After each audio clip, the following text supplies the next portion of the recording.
Bom dia a todos. Bom dia a você que está em casa nos acompanhando.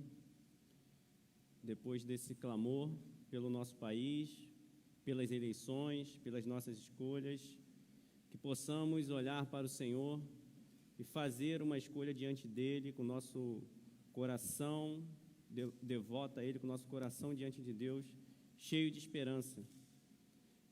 Convido para nós fazermos a leitura de Lucas, no capítulo 4, depois vou ler um versículo em Marcos, no capítulo 6. Primeiro, Lucas, capítulo 4, versículo 23 e 24. Lucas, capítulo 4, versículo 23 e 24. É claro, Jesus lhes disse, é claro que vocês me citarão este provérbio: médico, cura-te a ti mesmo, faze aqui em tua terra o que ouvimos que fizeste em Cafarnaum. Continuou ele, digo-lhes a verdade, nenhum profeta é aceito em sua terra. Vamos em Marcos 6.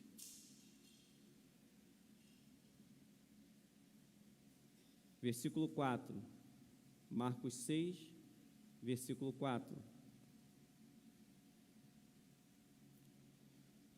Jesus lhes disse, só em sua própria terra, entre seus parentes e em sua própria casa, é que um profeta não tem honra.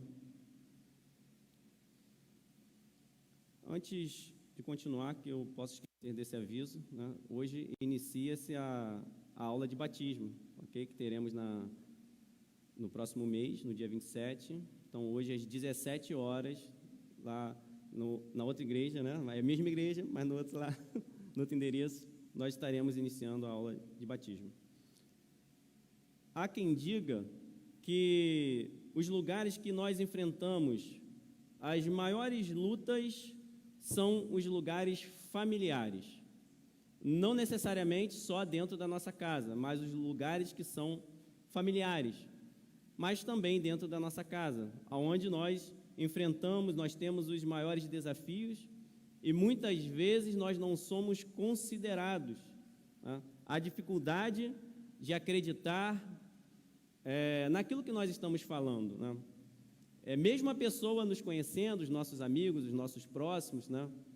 Eu, por exemplo, levanto alguns questionamentos e peço algumas explicações sobre a própria urna eletrônica, né? Um exemplo.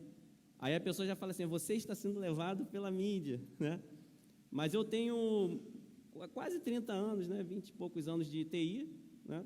E tenho 4 MBAs e tenho um MBA em segurança da informação. Então, se isso não serve para eu poder questionar, eu não sei mais para onde eu vou. Então, assim, eu posso ter o MBA, mas, olha, o que vale é o que um repórter fala, não é isso? E o próprio repórter pode falar que, eu garanto, as urnas são seguras. E é o próprio repórter que reclama quando vão contra a profissão dele. Né? Teve uma pessoa me questionando algo, aí ele falou assim, olha, eu sou advogado e não questiono essas coisas. Aí eu falei assim, olha, eu questiono os advogados, porque eu tenho condições de fazer isso, porque eu também estudei isso, apesar de eu não ser advogado. Eu tenho conhecimento técnico, inclusive já fiz causas minhas sozinho e ganhei na máxima. O juiz me deu. Aí ele ficou assim, por quê? Ele estava querendo me dizer que eu não poderia falar sobre determinado assunto. Aí eu falei, e sequer essa pessoa que a gente está falando passou na prova de juiz. Então, o que me garante que o que ele está falando está certo? São falácias para a gente não poder pensar e questionar, ter transparência, pedir transparência nas coisas é um crime. E a gente tem dificuldade de falar. Aí você fala assim, olha, mas eu consigo te mostrar que nós precisamos ter transparência assim no processo, que ele precisa ser auditado. Algumas pessoas perguntaram para mim, eu falei, olha, eu não tenho como dizer nada, porque eu não tenho lá o script de auditoria e não dá para fazer mesmo, porque não tem o voto impresso, não tem como fazer. Né? Não dizendo que necessariamente a pessoa fez. Você, quando faz algo público, a garantia é a transparência. Não é você. Você não pode se garantir para os outros. A garantia é fazer com que aquilo seja transparente às pessoas e que possa ser auditável, sim, porque não é da sua vida. Nós temos particularidades nossas, que nós temos total direito quando diz respeito à nossa casa, à nossa vida, mas quando diz respeito a algo que é de interesse público, precisa ter cada vez mais e melhoria.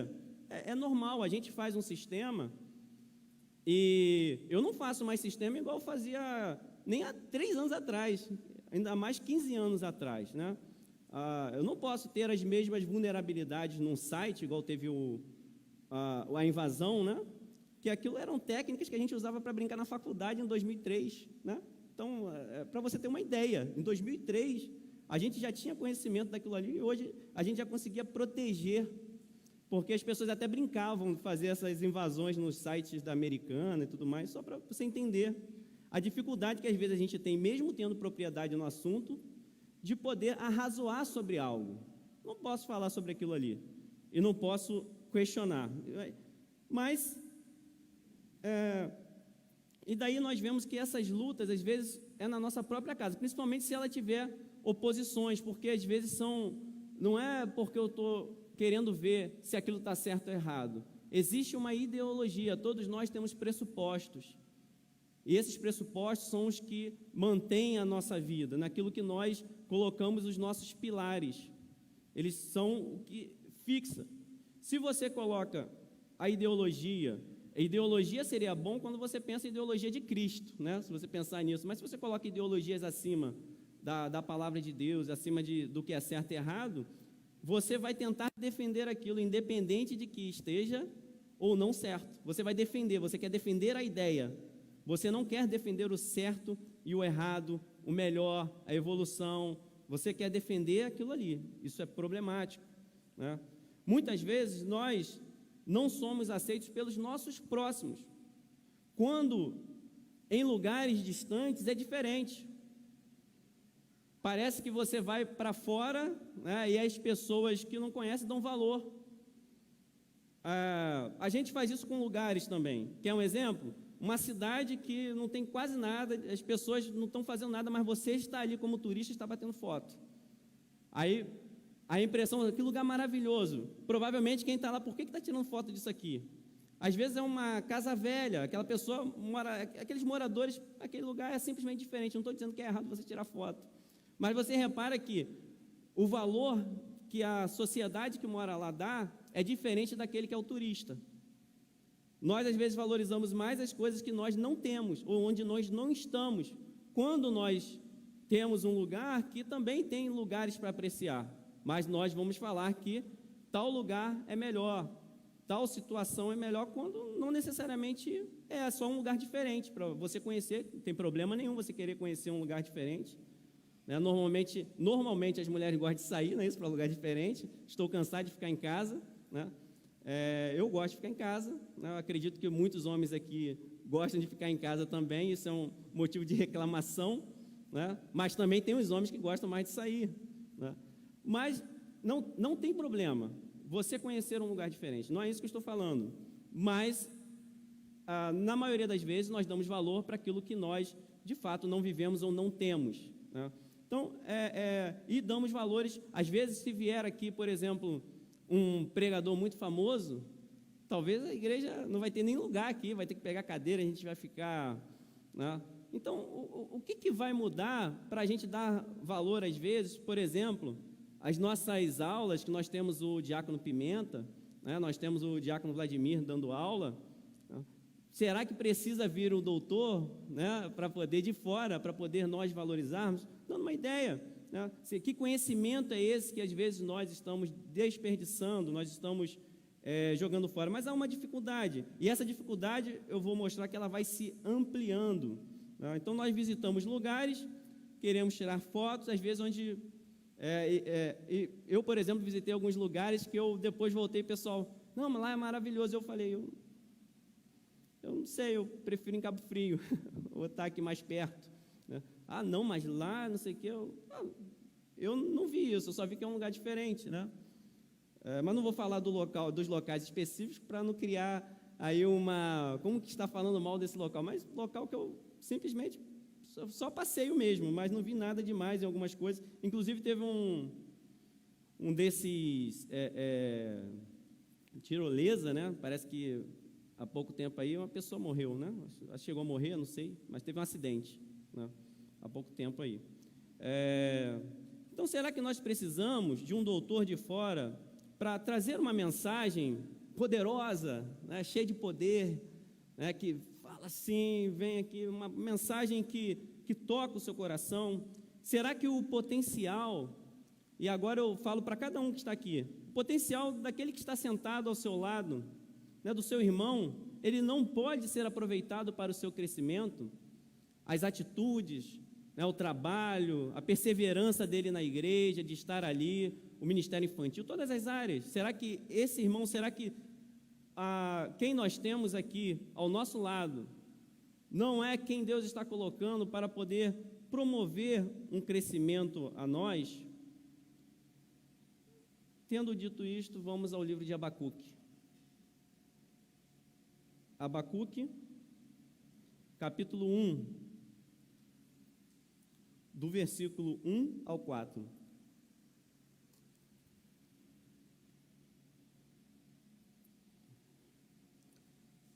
A intenção é que a gente consiga aqui ver alguns pontos históricos, que a gente possa navegar mais num conceito de aula mesmo, né, chegar até um determinado ponto, para que a gente possa assim ter mais conhecimento. Abacuque 1, versículo 1. Advertência do profeta Abacuque. Até quando, Senhor, clamarei por socorro, sem que tu ouças? Até quando gritarei a ti violência, sem que tragas salvação? Por que me fazes ver a injustiça e contemplar a maldade? A destruição e a violência estão diante de mim, a luta e conflito por todo lado. Por isso a lei se enfraquece e a justiça nunca prevalece. Os ímpios prejudicam os justos e assim a justiça é pervertida. Vamos orar. Senhor, esteja, ó Deus, nessa palavra, nessa mensagem, seja a tua voz, seja, Senhor, a tua vontade, que eu tenha, ó Deus, a reverência necessária para poder estar aqui, para poder estar diante de ti, Senhor, para poder falar, Senhor, das suas maravilhas, ó Deus, para poder declarar a tua palavra, Senhor. Não me deixe, Deus, falar além, nem reter nada, Senhor. Não me deixe, ó Deus, assumir o trono que é teu, Senhor. Não me deixe, ó Deus, usurpar, Senhor. Não me deixe ser assim, Senhor. Não permita, ó Deus, que eu suba e que ninguém suba aqui, ó Deus, para falar a própria vontade. Esse lugar aqui é teu, Senhor, consagrado a ti, Deus. Em oração, em louvor. Estamos, ó Deus, lutando para avançar, Senhor, confiando em ti, Senhor, confiando na tua palavra, Senhor. É teu o lugar de honra nos nossos corações, Senhor. Nós te agradecemos, ó Deus, em nome de Jesus, Senhor, por tudo que o Senhor tem feito, pelo teu livramento, ó Deus, pela tua palavra, Deus, pela tua santidade, ó Deus, sendo demonstrada a nós a cada dia, Senhor. Tu és santo, santo, santo. Amém. Abacuque, ele, já no início da mensagem dele, no livro, nós vemos que ele era reconhecido. Ele era reconhecido como alguém que comunicava a mensagem de Deus. Alguns dizem que ele era da parte musical, né? Tem algumas referências. Alguns acreditam que ele vivia no templo, ele era um profeta profissional e vivia dele. Não importa, né? São especulações baseadas em estudo. Pode ser que seja um ponto ou não, mas o que nós sabemos é que ele era um profeta ali reconhecido. Ele era contemporâneo, por exemplo, de Naum, de Sofonias, de Jeremias e de Daniel. Estavam ali no mesmo período, ainda que com diferença de alguns anos. mas estavam ali passando, né, a mesma situação em alguns aspectos. Ele não tem a origem na Bíblia ali, nós não sabemos, sabemos pouco dele. A genealogia de Abacuque também não, a família, a cidade, se ele era rico ou não, posição social, pouco se sabe sobre ele.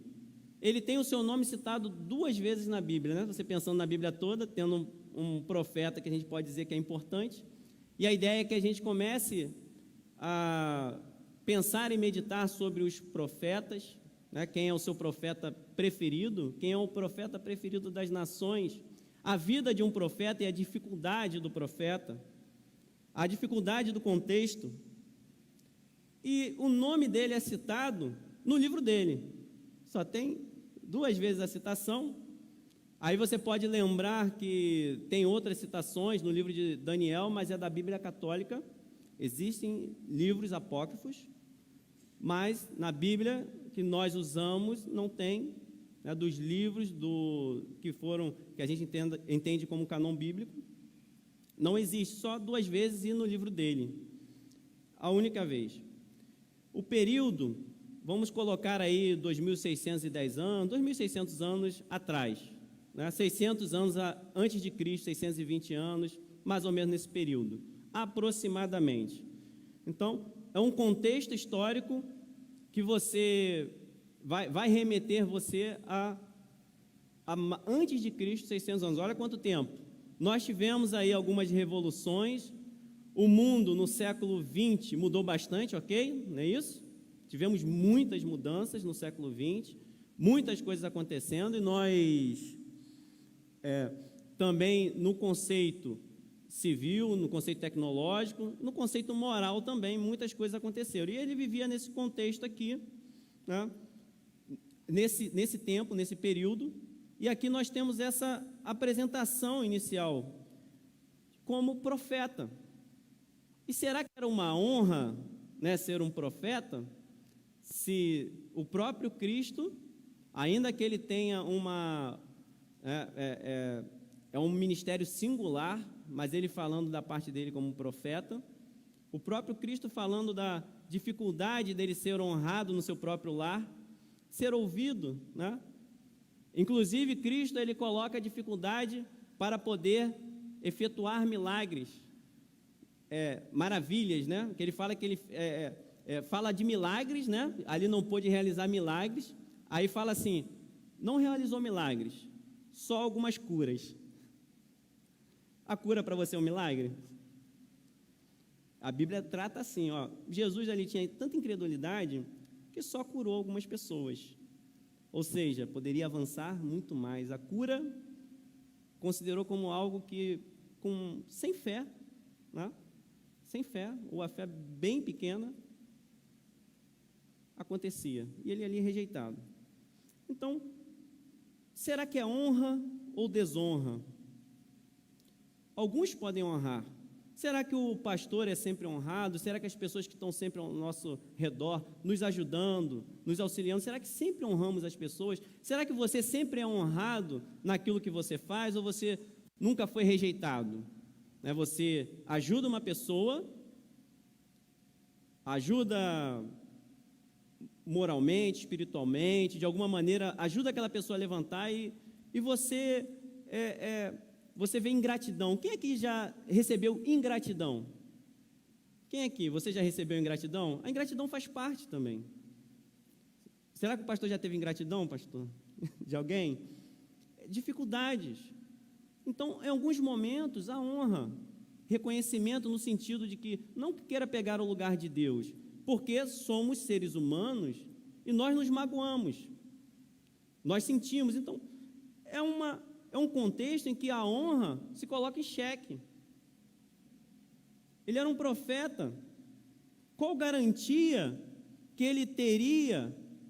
Que aí a gente começa a perceber também o contexto. Qual garantia que ele teria de aceitação no povo, naquele período, por ser um profeta?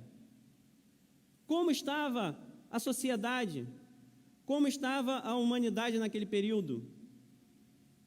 Ainda mais pensando em ser um profeta num lugar de apostasia, como seria? Quais são os efeitos da apostasia numa pessoa, na família, no bairro, na cidade?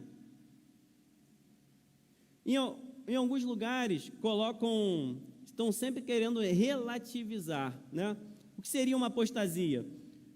Em alguns lugares colocam o conceito de apostasia com a pessoa que comete essa apostasia no sentido de se separar daquela religião, dizendo que ela é vítima de preconceito. A pessoa comete apostasia, ela é vítima de preconceito, intolerância, difamação e calúnia. É óbvio que isso pode acontecer, né? Da igreja, dizendo, mas na verdade, o que nós entendemos como protestantes? A apostasia é o esfriamento da fé, o abandono dos princípios bíblicos. Uma igreja ou um indivíduo apóstata é uma igreja ou um indivíduo que aderiu ao mundanismo e aos costumes seculares. É a negação e o abandono da fé. No final, é o impeachment de Deus. A revolta contra Deus é a população, é o ser humano se revoltando contra Deus. Será que há escassez de profetas? Eu pergunto para vocês. Ou será que há escassez de ouvintes? Ou os dois? Eu vou pedir para passar um vídeo. São 2 vídeos, né?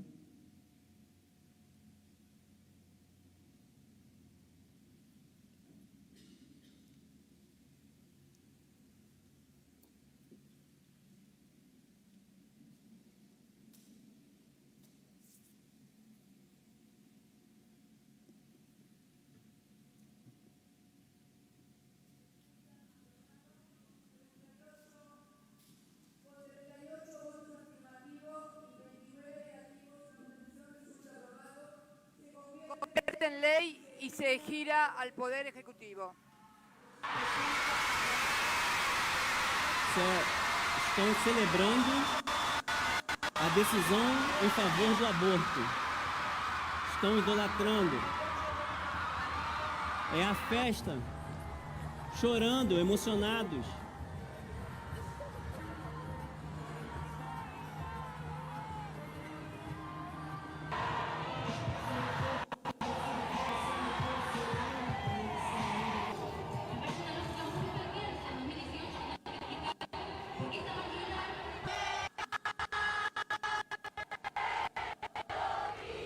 O pecador. Yo soy madre de una nena y sé que va a tener más derechos el día de mañana y eso no nos deja de mover. Sabemos que nos falta un montón, que tienen que salir las que están presas, que tienen que poder estar con nosotras y vamos a seguir por eso en la calle, pero hoy estamos felices, logramos un derecho. It's fantastic, honestly. The power of seeing it come true after so many years that it's been happening, the change that has been pushed throughout all of our society in the last years has been revolutionary, and the energy here is amazing.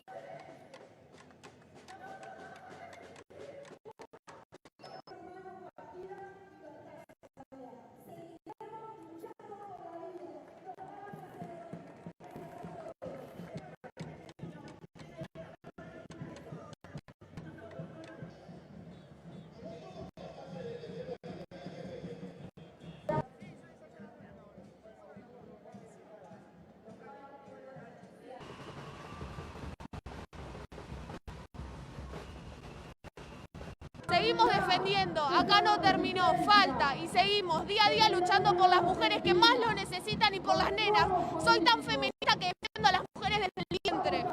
Y que estos políticos no están representando a la mayoría, toda la gente está en contra, no están representando a nosotros, não esqueçam disso. representando otros intereses.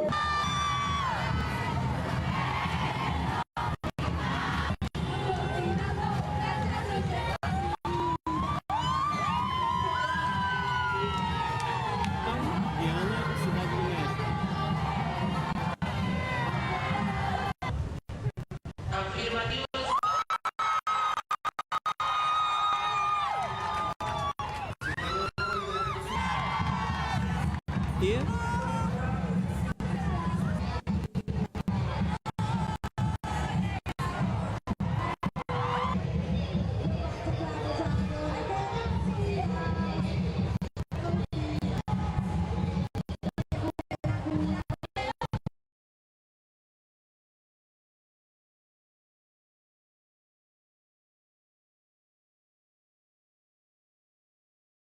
aprovou a descriminalização do aborto até 24 semanas de gravidez. O país se junta a outros 4 na América Latina que já tomaram a mesma decisão. Do lado de fora do tribunal, em Bogotá, centenas de manifestantes de grupos a favor e contrários à decisão se reuniram para esperar uma decisão da justiça. Até então, o aborto no país só é autorizado em 3 casos. Estupro, se a gravidez colocasse a vida da mãe em risco, ou no caso de má formação do feto. Agora, mulheres não vão responder criminalmente caso realizem o procedimento até a 24ª semana de gestação. Esta manifestante diz que foi uma grande decisão em que todas as mulheres venceram. Ganhamos reconhecimento da nossa cidadania, mais segurança sobre nossos corpos e nossos direitos sexuais e reprodutivos, disseram. Na América Latina, a medida também já foi aprovada por Argentina, Uruguai, Cuba e Guiana. No México, apenas algumas regiões descriminalizaram o aborto até a 12ª semana. Organizações colombianas estimam que 90% dos abortos realizados no país acontecem de forma clandestina, colocando a vida das mulheres em perigo. O próximo passo do Congresso é garantir leis que facilitem o acesso ao procedimento de forma segura, além de garantir alternativas como, por exemplo, o acesso à adoção e ao planejamento familiar. A minha primeira pergunta é: qual é o nosso lado? O que é que nós estamos percebendo isso? Isso seria, perceberam no final que falou assim, colocam a vida da mulher em risco. Ou seja, eu estou protegendo as pessoas. É como se você tivesse um filho, uma filha, e não sabe se ele vai ou não fazer sexo antes do casamento, e você libera o quarto. Não tem jeito mesmo, libera o quarto. Não tem como fazer, não tem como eu fazer nada. Libera o quarto. Já tem bebida, que é uma droga, tem um monte de coisa aí, tem um tráfico de drogas, então libera as drogas. Se você tem um problema, aumenta o problema. Qual a diferença? Pelo menos aqui a gente vai estar protegendo. Você percebe que começaram com aqueles que foi estupro, né? Não, a gente não para, o pecado não para, vai avançando. Conforme ele vai rompendo, ele não para, ele não desiste. A única maneira de parar o pecado, a solução para o pecado é o arrependimento. Não há solução científica, não há solução política, não há solução na humanidade. Só há uma solução para o pecado, é o arrependimento. E você colocar as suas mãos diante do Senhor e Ele guiar a sua vida, guiar a nossa vida. Nos momentos de dificuldade, nós passarmos e sermos responsáveis pelas nossas decisões. Não jogarmos os problemas das nossas decisões nas outras pessoas. Aquilo que nós colhemos porque nós plantamos não precisa ser o fim da nossa vida, nós podemos plantar coisas novas. É óbvio que é doloroso quando nós colhemos o fruto do pecado. É ruim, parece que não termina, mas nada te impede de plantar e esperar as coisas novas diante de Deus. A solução para o pecado sempre vai ser o arrependimento. Se voltar para o Senhor e dizer: Senhor, eu quero ter um casamento abençoado, eu quero esperar, eu quero fazer dessa maneira. Senhor, a solução está em Cristo. A solução, é por isso que às vezes as pessoas não entendem, mas é melhor ter doença. É por isso que a solução não é utilizar preservativos como a camisinha. Não pode ser essa solução para o pecado. Nós sabemos que o governo vai fazer a parte dele, mas nós como igreja, a nossa posição é uma só. Qual é a solução para isso? Escolhas diante de Deus. E nós temos um relato aqui, continuando esse cenário de Judá, que ele não fez boas escolhas. Não fizeram boas escolhas. Eles tiveram 100 anos. Em 722, o seu irmão Israel, o reino do norte, havia sido invadido. E por que foi invadido? Porque abandonou o Senhor. Porque estava em pecado. E durante 100 anos, aproximadamente, não tinha acontecido com eles. Não tinha vindo sobre eles esse domínio, essa escravidão. Mas eles olharam e não aprenderam. Olhei para fora e não aprendi. Eu não meditei no que estava acontecendo, no motivo de Israel estar perdido. O sofrimento de Israel não foi suficiente para eu poder entender que o mundo quer esmagar a minha vida, quer me dar uma liberdade de escolha, mas que vai trazer ruínas no nosso interior, vai trazer o afastamento do Senhor, que é aquele que sustenta você nas suas angústias. O sustento de Deus pode às vezes parecer doloroso, mas é como um médico que faz uma cirurgia, algum tratamento que você passa que ele é difícil, mas ele é necessário. O tratamento de Deus é para a eternidade, não é para coisas passageiras. O que o mundo dá é como se você estivesse com uma doença muito grave, tomando o remédio para febre. O que eu falei para algumas pessoas, eu falei, olha, nós sabemos que o Covid tem seus perigos, mas você está tomando Novalgina. Ah, mas não sabemos, mas você está tendo infecção, está tendo isso e aquilo, vai ficar tomando Novalgina. E eu vi pessoas morrendo assim. Não se trataram, não cuidaram. É combater com o que você tem, com a arma que tem. Se tem um leão lá fora, tem um leão, ele pode me matar? Então, mas se eu ficar aqui dentro, vou morrer de fome? Eu vou caçar esse leão. Vai ser difícil, vai arranhar, mas é a única forma de eu ter uma esperança de sobreviver. Eles não aprenderam. Eles não quiseram abrir mão do sofrimento. Sem perceber, eles não abriram mão do sofrimento. Eles olharam o sofrimento, eles olharam ao redor e escolheram o sofrimento.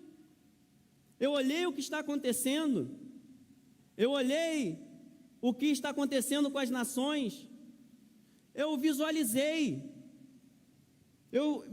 o meu irmão, o mais próximo, estão matando o cachorro para comer? Não importa, nunca vai acontecer aqui.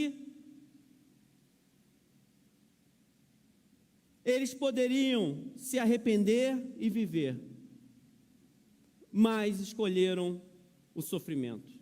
O tempo passou, Deus é longânimo. Deus, ainda quando Ele nos corrige, nós aprendemos isso no livro de Abacuque, aquele que é filho de Deus, Ele não nos corrige para nos esmagar, ainda quando nos corrige, é para trazer vida, não é para humilhar, mas é muito melhor aprender pela observação, sim ou não? Eu olhar e pensar, não quero isso para a minha vida, eu não quero esse sofrimento. Eles passaram por uma reforma religiosa do rei Josias, filho de Amon e neto de Manassés, considerado um dos piores reis. Um dos piores reis. Nós podemos observar tudo, mas olha só a intenção desse rei Josias. Não teve pais que andaram no caminho do Senhor. E nós aprendemos o seguinte aqui: nós não precisamos seguir os maus exemplos. Nós temos liberdade de escolha. Eu digo para você que a sua história pode ser diferente. A história daquele que está nos ouvindo em casa pode ser diferente. Pode ser uma história diferente, ainda que nós tenhamos exemplos ruins ao nosso redor, ao nosso lado. Nesse período, nós tivemos 3 grandes impérios: a Síria, a Babilônia e o Egito. Em 612 a.C., começa um novo império, que é o Caldeu. Esse império da Babilônia, ele começa a prevalecer sobre os outros. O Egito, temendo com o faraó Neco, vai contra o avanço caldeu. É a Batalha de Carquemes, em 605 a.C. Em 609, o rei Josias foi contra o Egito, avisado, mas ele foi contra o Egito, e o rei Josias, ele morre nesse período. O império egípcio, por causa dessa guerra, foi atrasado no que aconteceu.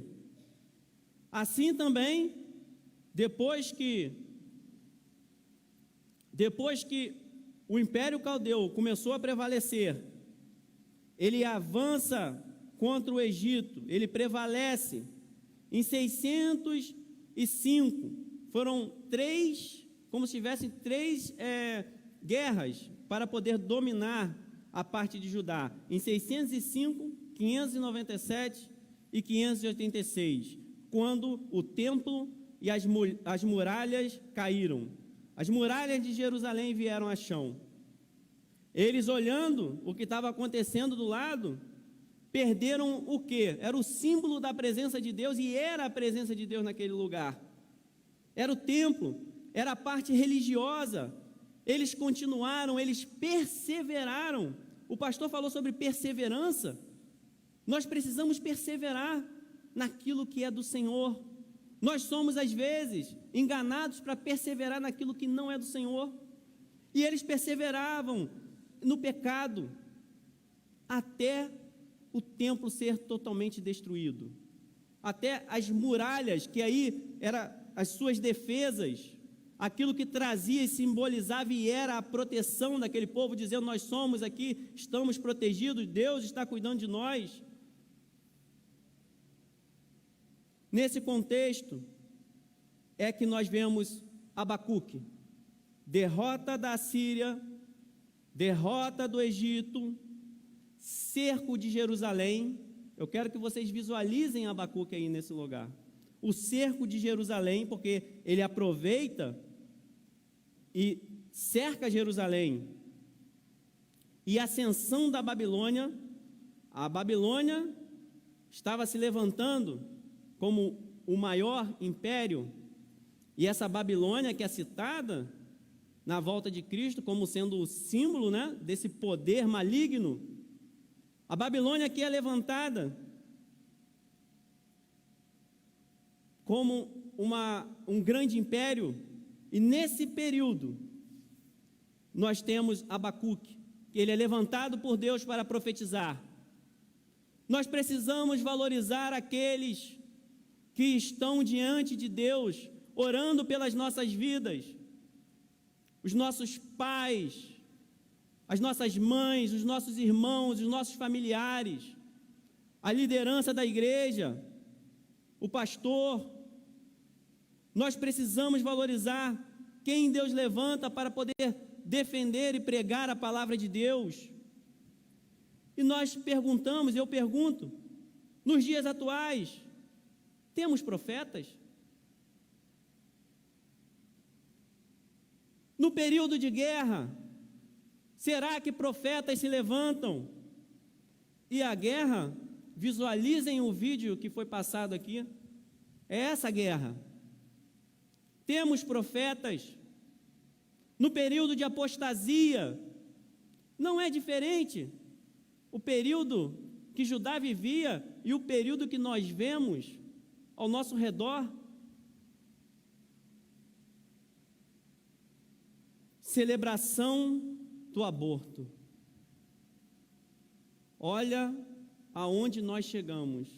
Celebração do pecado, chorando, tamanho é o engano, que estão emocionados. Por isso que eu sempre falo, emoção engana. Emoção engana. É como uma miragem. Você pensa que tem água, que você vai saciar a sua sede, mas aquela água não serve para nada. Aquela água não serve para você. A emoção engana as pessoas, porque elas conseguimos, a mãe pela filha, mais liberdade, não é isso que ela falou? Vocês prestaram atenção? A minha filha vai ter mais liberdade. Ela é emocionada. Não estou falando que a emoção era mentirosa, mas estava distorcida, estava fora do caminho do Senhor. Essa Babilônia.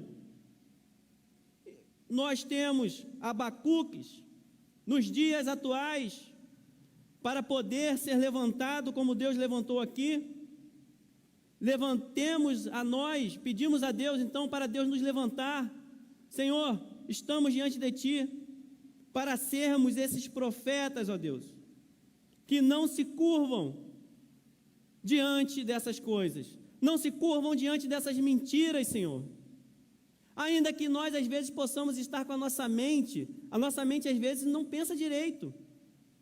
Nós ficamos na dúvida do que é certo e errado. É possível, estou te dando e colocando você na posição de poder ter dúvidas.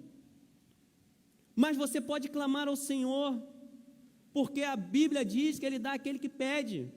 Se você pedir o Espírito Santo a Deus, a Jesus, Ele vai te conceder, Ele vai te dar sabedoria para você poder lidar com esse cerco que está acontecendo.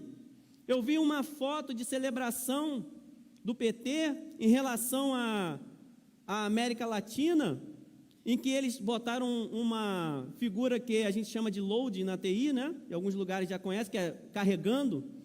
Todos os outros lugares dizendo assim, que é das ditaduras, né? Que a gente está vendo, Venezuela, Nicarágua, dizendo lá já está ok, tem um ok, né? Isso aqui, ó, aprovado, só falta o Brasil.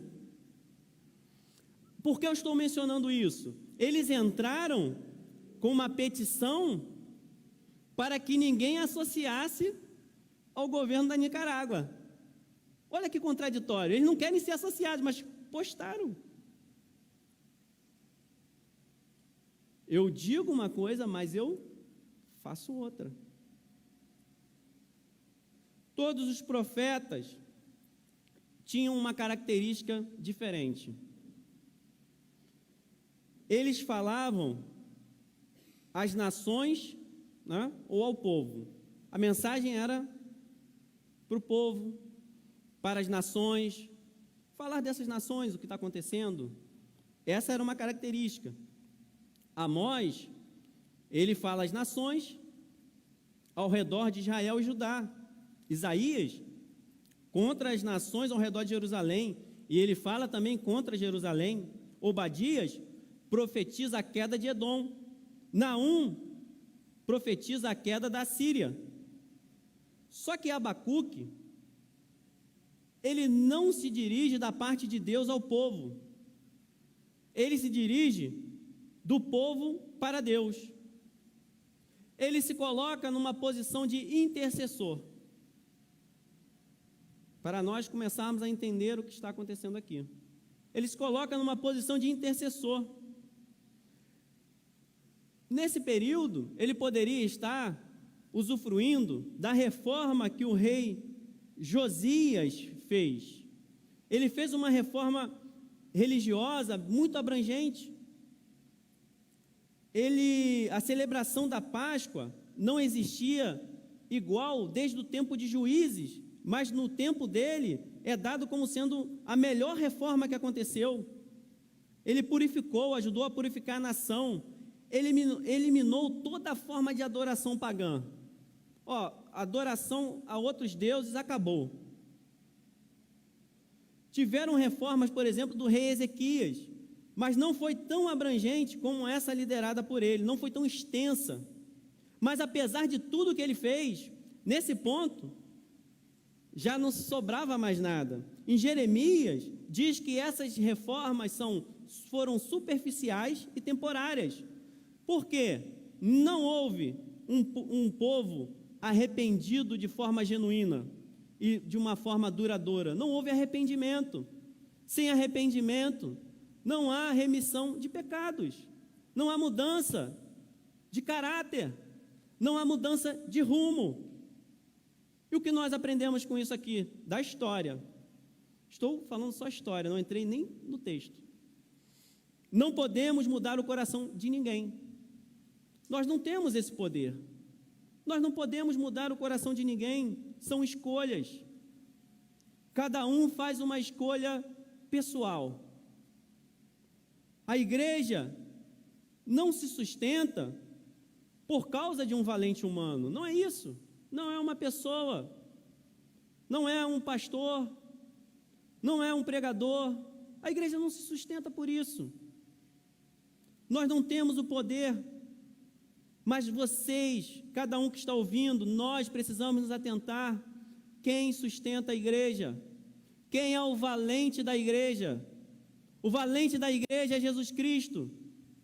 Ele é o Senhor. Ele precisa ser o nosso Senhor, para que nós possamos, como a Bíblia fala e o livro de Abacuque fala, o justo viverá pela fé. Fé em quem? Em Cristo. Cristo é o Senhor da igreja.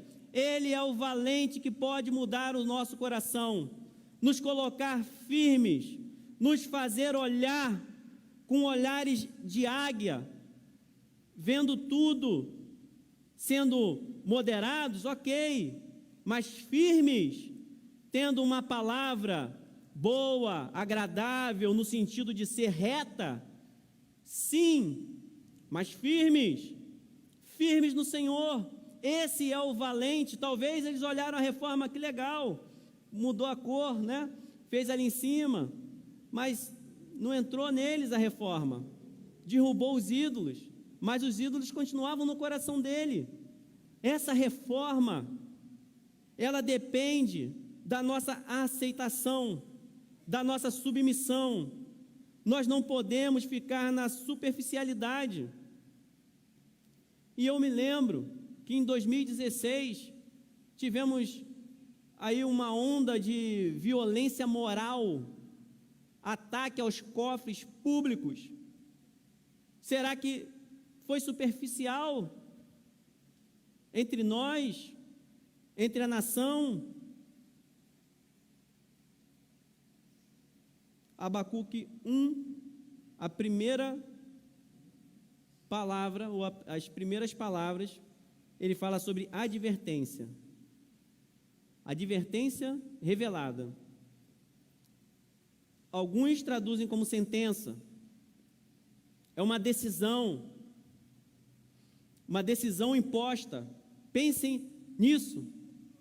O primeiro versículo, falando sobre algo pesado, é um fardo, é um peso, é uma repreensão, algo que está incorreto, inconveniente, um comportamento, uma maneira de ser, é uma advertência solene, é uma repreensão. Não é algo fácil de fazer, é uma palavra difícil, palavra que não traz nenhum aplauso, palavra pesada de trazer. E Abacuque, no primeiro versículo, já diz uma sentença, uma advertência. Muitas vezes nós precisamos ter conversas difíceis. Você já precisou ter conversa difícil com alguém? Com seus filhos, com o irmão, com seus parentes, com amigos? Conversas que eram difíceis para ter, que você parece, normalmente, parece que a gente gosta de ter, não é isso? Quem sofre essa conversa, né? Mas é uma conversa ruim. Muitas vezes, se você pudesse, você fala assim, eu prefiro nem fazer. Mas é necessário. ela é uma conversa pesada, é uma repreensão. Nós precisamos trazer essa palavra e repreender no momento em que Deus nos mostra o nosso amigo, o nosso parente, os nossos vizinhos, a esposa com o esposo, os filhos, o irmão. Conversas duras, mas que são necessárias. Aquelas que às vezes a gente gosta de empurrar para frente. Às vezes a gente pensa assim, deixa o tempo resolver. Você já passou por isso? Deixa o tempo resolver. Seja sincero, nunca passou por isso? Deixa o tempo resolver, fica procrastinando aquilo, fica interrompendo. Eu mesmo com funcionários lá não gosto de ter conversa, às vezes. É chato, às vezes é pesado, é difícil. Né? Conversa com os filhos, conversa em casa, conversa na igreja. Nem toda conversa, ela é simples de se fazer. Mas mesmo com as conversas duras e difíceis, você pode contar com o Senhor. Você sabia disso? Você pode contar com Cristo, para Ele te dar direção, orientação. E não quer dizer, você vai falar assim, eu contei com Cristo, mas chegou na hora, né, a briga aconteceu. Não quer dizer que não causou efeito. Se você orou a Deus, fez com sabedoria, aquele efeito era necessário para o aprendizado dos dois. Então você pode recorrer a Cristo nas suas conversas difíceis que você precisa ter. E nós estamos num momento que tem gente que quando vem para mim assim, não vou nem discutir política, não sei o quê. Eu falei, não, por mim pode sentar aqui, a gente vai discutir sim. Eu estou num período de eleição, vai discutir comigo, eu quero que você me mostre quais são os seus argumentos, o que está acontecendo na sua cabeça, porque se eu estiver errado, eu quero mudar. Pode me provar. Vamos, eu estou mesmo aberto à mudança. Mas precisa ter coerência. Vamos, então, debater isso. E tenho conversado mesmo, tenho mudado o voto. Eu converso mesmo, falo, não, me explica isso aí, que negócio é esse? Está sendo omisso? Está sendo o que está acontecendo? Tenho falado com meus parentes. Aí chega, não tem que falar, eu vou falar, não, eu vou falar com você sim. Você também está falando, está jogando, você acha que eu vou ficar quieto? Eu ouvi outro dia a pessoa falando para mim que eu não tinha eu não podia ter bancada evangélica. Eu falei com ele na hora, eu falei, não pode por quê? Me prova isso aí. Que negócio é esse? Você nem lê a Bíblia. Quem é você para falar para mim? Pode sim, você não pode, está lá? Eu posso. Aí ele tentou jogar, então o bandista também pode. Eu falei, pode? E quem disse que não pode? Falar que se eu gosto é outra coisa. Eu tenho o meu direito de não gostar. Não é você que vai tirar. Às vezes a gente se cala. Aí, ele está falando, ele vai ficar ofendido. Eu falo assim, eu não gosto, acho errado. Tem gente que fala para mim assim, Alfredo, todo mundo vai para o inferno? Eu falei, todo mundo que não está em Cristo. Você acha que só a sua religião está certa? Eu falo, sim, só. Só a minha religião está certa, sim. Então você é bom. Eu não, mas Cristo é. Eu não sou bom, mas Cristo é. Cristo tem uma palavra. Se assegure nessa palavra. Não sou eu, as pessoas que estão decidindo. E eu não estou querendo que as pessoas vão para o inferno, é diferente. Mas eu não posso deixar que elas me calem para aquilo que eu fui chamado. Para saber falar. Tem momento que não tem que falar. Sim, tem momento que não tem que falar, mas se está falando comigo, eu vou falar. Ele está falando comigo. É só não falar comigo. Tem momento que não tem que falar. Ele está falando que eu não posso falar, ele está falando que eu não posso ser. Aí eu estou falando para ele, eu posso ser sim. Pode ter cristão lá sim. Pode ter pessoas de lá sim, por que não pode? Mas eles se calam. E as trevas são assim mesmo. Quando você fala com autoridade, e eu falo mesmo, falo com autoridade do poder de Deus. As trevas se calam.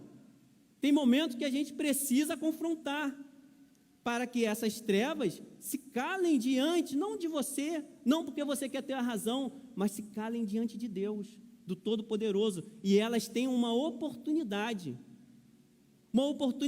de serem salvas. Nem toda revelação é fácil de lidar. Não era algo dele, mas era uma revelação. que ele diz, uma advertência que me foi revelada. Aquilo que é revelado aos santos é para estar no telhado, às claras, todo mundo. Nós recebemos, nós distribuímos. Nós recebemos, nós temos posição. Nós não aceitamos uma palavra negativa, que é contra os princípios de Deus. Aquilo não era algo dele, era difícil de lidar, era uma sentença, era algo pesado, mas foi revelado a Abacuque. E Abacuque, ele continua dizendo o seguinte, ele começa a ficar numa crise teológica. Ele tinha uma crise teológica, porque a compreensão teológica dele era diferente da experiência dele. Aquilo que ele entendia de Deus, na cabeça dele, no íntimo dele, não batia com a experiência real dele. E ele diz, até quando, Senhor, clamarei por socorro? Ele tem uma crise. O que ele sabe de Deus e o que ele vê o incomoda. Eu sei que Deus é puro, eu sei que Deus é santo, mas aqui na minha nação, o que eu estou vendo me incomoda. E até quando eu vou clamar e o Senhor não vai ouvir? O Senhor não vai responder? Mas o que nós aprendemos já nesse início aqui, as nossas crises com Deus, elas podem existir questionamentos daquilo que você está experimentando dentro de você, mas qual é a melhor forma de resolver isso? Conversar com Deus, é falar com o Senhor. Nós podemos aprender falando com Deus. É legítimo termos dúvidas e anseios, expressar as nossas irritações. Ele estava irritado. Você já ficou irritado? Já ficou irritado como você vê? O vídeo te irritou? Trouxe tristeza? Traz tristeza, traz irritação. Mas nós podemos levar para Deus. É melhor do que deixar essas inquietações envenenar o nosso espírito. A experiência dele não se encaixa com a compreensão de um Deus justo. Ao redor dele, calamidades. O justo era oprimido. O perverso prosperava. Não é isso? Você vê a pessoa prosperando. E a pessoa falando dos outros. E ele está roubando. Daqui a pouco você vê preso. Mas daqui a pouco você vê solto. Não é assim? Aí você fala, Senhor, até quando? O assassino não era punido. Acabei de sair, fui assaltado. Não vejo ladrão tendo punição. Tem alguém na minha casa que morreu assassinada e não teve punição. O silêncio de Deus pode nos inquietar. Diante disso tudo, ele estava se queixando, porque ele falava até quando? Era inquietação com o silêncio de Deus. E ele pede por uma resposta.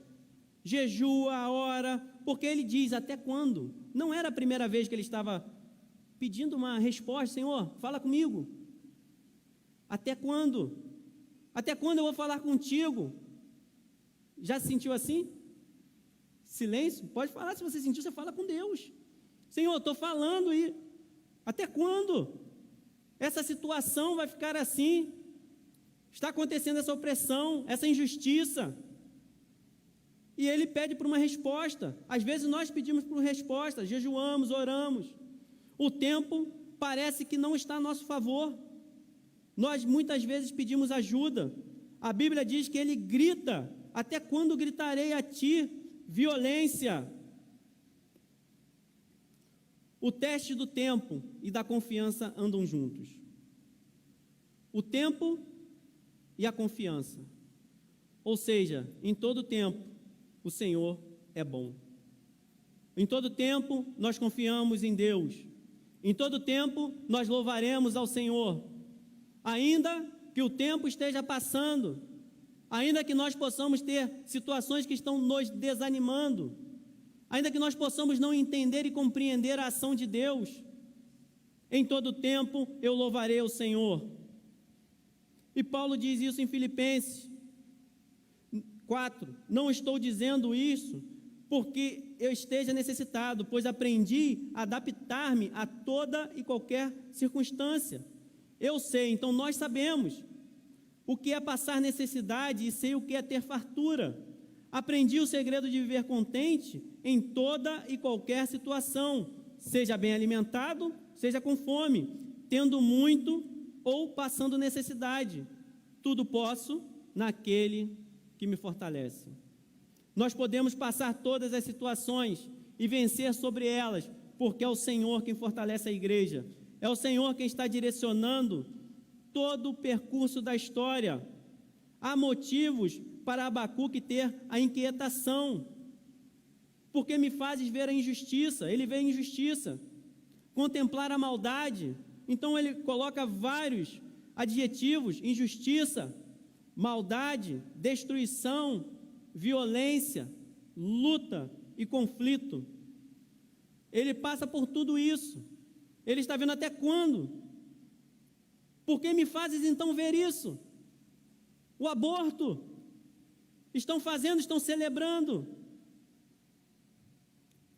Por isso a lei se enfraquece e a justiça nunca prevalece. Os ímpios prejudicam os justos e assim a justiça é pervertida. Às vezes, por causa do desejo dos ímpios, nós sofremos. Nós, por causa de uma escolha ruim, teremos leis ruins. Nunca nos preocupamos com as leis que são colocadas, como se pudesse ter qualquer pessoa fazendo lei, só que aquela lei, todos nós ficaremos submetidos. Todos nós. Até quando, Senhor? Será que eu preciso ter uma posição? Será que eu preciso fazer alguma coisa? A lei que deveria se conter o povo, ela afrouxa. A lei deveria ser um alicerce divino para a sociedade. Mas ali a gente vê a ausência de justiça. Ou até mesmo a sua distorção, como diz, é pervertida. Em Israel, ali em Judá, os justos estão sendo destratados pelos perversos. E agora, é o que mais tem que nos assustar, por estes que viviam no meio deles, por aqueles que estavam no meio. Como pode, Senhor, no meio da igreja, termos perversidade, infortúnios, dentro do nosso lar, no nosso meio? Geralmente é externo, não é isso? O ataque geralmente vem de fora, a gente pensa assim. Mas aqui, ele está retratando para algo que estava acontecendo dentro de Judá. Por quem? Não temos certeza, e nem quero tentar trazer isso aqui. Mas era dentro. Ali dentro, pessoas divididas, pervertendo a justiça. E ele diz: até quando? E por que eu vejo isso, Senhor? Esses infortúnios internos, esse afrouxamento da lei, a justiça é deturpada, tem omissão, estamos ficando omissos, Senhor. Não deixe isso acontecer, Deus. Uma igreja que não seja omissa, uma igreja que seja restaurada. Às vezes, a igreja moderna faz isso. Nós queremos restaurar o pecador, mas afrouxamos aquilo que é princípio bíblico. A tolerância do povo de Deus com coisas que são claramente contrárias à vontade de Deus, revelada nas Escrituras. Toleramos o pecado, toleramos o impeachment de Deus, toleramos as pessoas não quererem viver como está nas Escrituras. Nós reduzimos a gravidade do pecado e as consequências negativas do pecado. Nós não podemos pensar que o pecador será restaurado se nós tolerarmos o pecado. Nós precisamos confrontar o pecado, não confrontar o pecador, na sua forma errada, de forma explícita. Nós devemos confrontar. Sabe o que isso faz? Dá permissão para continuar pecando, para entrar pensamentos comunistas dentro do nosso lar, dentro da igreja, nos nossos filhos. Abacuque, ele então vai a Deus, ele vai se queixar com Deus e ele clama por castigo. Ele não simplesmente condena o pecado de fora, o que está acontecendo. Ele não pede para o pecado ser ignorado. E o que eu digo aqui agora é: nós não podemos comungar, ter comunhão com um pecado seguro. Será que existe pecado seguro? Pecado que, se você ficar dentro dessa linha aqui, nós conseguiremos ver o Senhor. Senhor, salve a nossa nação, Deus. Salve a sua igreja, Senhor. Dê sabedoria. Sabedoria para cada membro, ó Deus, para poder escolher, verificar aquilo que está acontecendo e fazer boas decisões, ó Deus. Logo depois, a partir do versículo 5, que nós não iremos tratar, ele tem a resposta de Deus nesse momento. E a partir dessa resposta, começa outra crise em Abacuque. A crise em Abacuque não termina ali. Mas Abacuque termina com esperança. Aquele que está se queixando diante de Deus, ele conhece mais um pouquinho a Deus. Ele é respondido em seus anseios e em suas dúvidas. Ele vê que o Senhor está comandando tudo o que acontece. Ele é o Senhor do tempo, Ele é o Senhor das nações. Veja Deus acima do universo. Não há nada que está acima de Deus. Deus segura o universo com a mão. É o poder da mão de Deus que sustenta todas as coisas que existem. É o poder de Deus. Deus não está dentro do universo somente. Deus está em todo lugar, mas Ele não está tipo, o universo está acima dele, o universo comporta Deus. Ele é tudo. Ele sustenta todas as coisas. Ele domina, não tem nada que subjuga o Senhor. O silêncio de Deus nos incomoda. Então nós aprendemos isso, que Ele pode nos incomodar.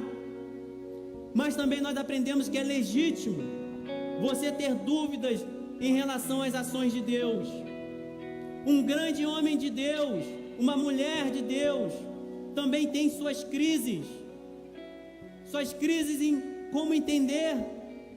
É legítimo ter dúvidas, é legítimo você não saber às vezes para onde ir, o que fazer, o que será da sua vida, o que será da minha vida. É legítimo, mas você aprende que você pode ir diante de Deus e colocar essas dúvidas diante dele, e você pode falar com o Senhor: Senhor, me mostra qual é a verdade, me mostra, Deus, o que fazer. E o que a palavra de Deus diz, que Ele vai revelar a você, assim como Ele revelou a Abacuque. Às vezes pode ser pesado o que Deus vai revelar, mas eu posso dizer para você que o tempo todo Deus é bom. Se Ele revelou, é porque Ele quer trazer vida. Ele não revela para esmagar a igreja dele, Ele não castiga para esmagar a sua igreja. Ele faz o castigo porque Ele quer corrigir, porque Ele quer operar um milagre na igreja e através da igreja, porque Deus é poderoso para destruir toda essa cegueira que está apoiando aborto e outras coisas, essa cegueira espiritual, esse drama da vida, que na verdade é o drama da morte. Falamos ontem aqui para as crianças sobre as 3 pinturas de Deus. Nós podemos reproduzir muitas coisas, nós podemos fazer pinturas, obras de arte que parecem, tem o museu da Madame Tussauds, museu de cera, parece uma pessoa.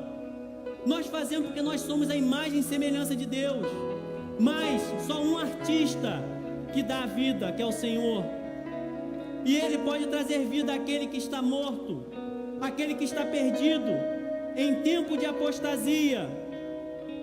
Nós não podemos ficar parados. Nós podemos até ser ignorados pelas pessoas. Nós podemos ficar isolados, mas o Senhor ficará conosco. O Senhor te acompanhará na sua caminhada. Ele não abandonará seu lar. Nós precisamos buscar a Deus em tempo de apostasia, aonde as pessoas, aonde há uma negação até dentro da igreja. Nós precisamos buscar esse Senhor como Abacuque fez. Busca o Senhor nas suas queixas, nas suas dúvidas. O povo pode às vezes não se arrepender e não aprender, mas confie que na sua casa será diferente. E que através da sua vida você será sal e luz para o mundo, luz para essas trevas. Ainda assim, é possível, no tempo de apostasia, nós termos pessoas sensíveis em meio a ruínas, em meio a muros derrubados, em meio a total apostasia. O Senhor pode fazer toda a diferença na sua vida. O Senhor pode fazer toda a diferença naquele que está em casa também. Ele tem alcance para salvar aonde você estiver. Vamos orar e agradecer ao Senhor. Senhor, por essa manhã, Deus, eu te agradeço, Senhor. É possível, ó Deus, nós sermos sensíveis, Senhor, em meio a ruínas deste mundo, Senhor, em meio às pessoas perdidas, Senhor. Nós somos a tua igreja, Senhor. Que aqui, ó Deus, hajam pessoas que tomem uma posição diante de ti a cada dia, Senhor. Aquele que já tem tomado a posição certa, Senhor, sustente, Senhor.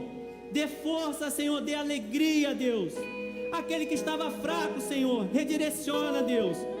Peça ao Senhor força, intrepidez. Peça a Ele o Espírito Santo para te fortalecer, que Ele te dará o Espírito Santo para te guiar, para te fortalecer, para te conduzir. Ele quer ser o teu Deus. Ele quer ser chamado por ti de Senhor, e Ele te chamará de filho. Você foi chamado para ser filho de Deus, salvo, lavado pelo sangue de Cristo. Nós somos igreja do Senhor. Senhor, eu te entrego, ó Deus, esse culto, Senhor.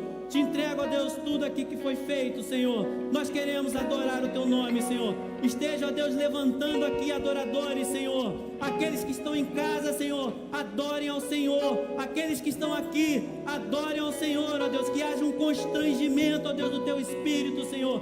Que haja revelação, ó Deus, do teu Espírito, Senhor. Que haja poder fluindo, Senhor. Que haja, ó Deus, rios de águas vivas, Senhor. Só o Senhor traz a vida, Senhor. A ti eu vou clamar, pois tudo vem de ti e tudo está em ti. Cante, igreja.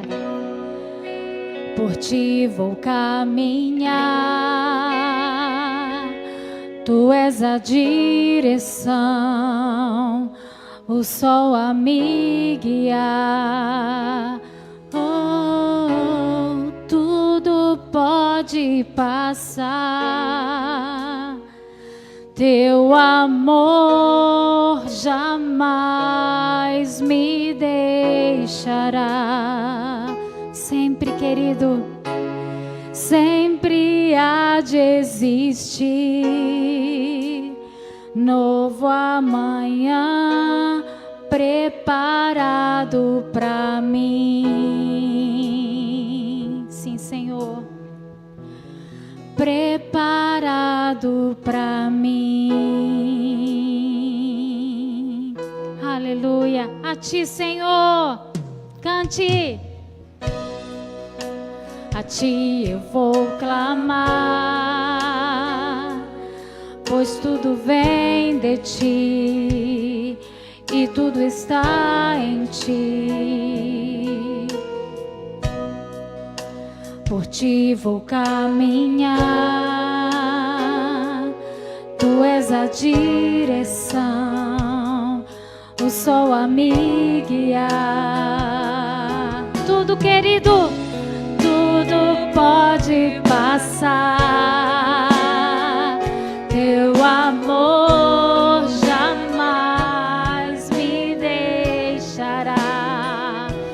você pode confiar.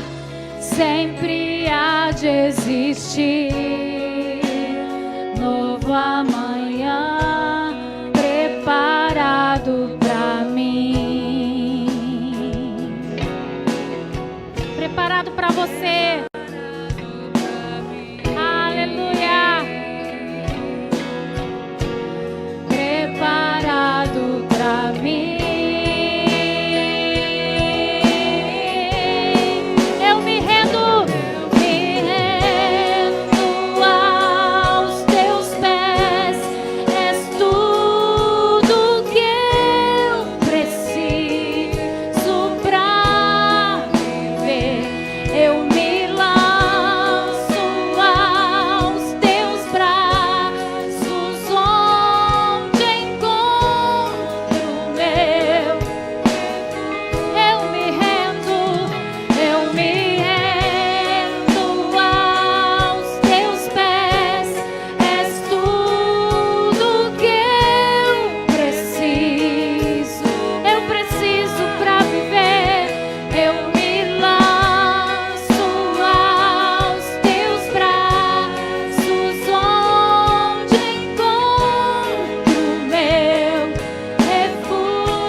Eu preciso, Senhor. Diga, eu preciso pra viver.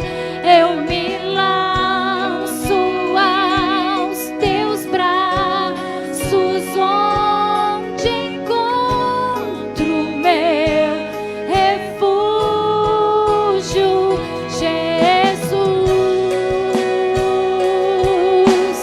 Diga, igreja.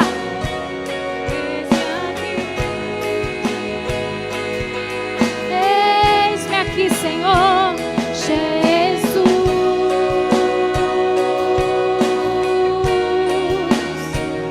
eis-me aqui.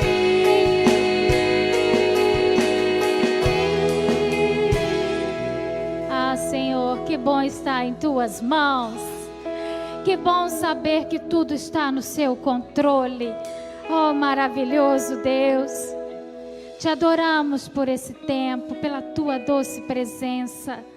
Tu és bom, sim, Senhor, tu és bom. E nesta manhã, Senhor, queremos caminhar cada dia mais perto de ti, rumo ao seu propósito e à sua vontade. Ajuda-nos, ó Deus, ajuda-nos. Que logo mais à noite o Senhor também esteja aqui, ministrando, tocando, liberando a sua graça. Leva, Senhor, cada um os seus lares debaixo da sua provisão, da sua proteção, do seu cuidado. Cuida também dos meus irmãos que nos acompanham, Senhor, pela internet, especialmente aqueles que não puderam estar aqui. Que a sua graça se estenda, que o seu amor, Senhor, venha estar cuidando, ó Pai. Muito obrigada, Senhor. Continue conosco, em nome de Jesus. Amém, queridos.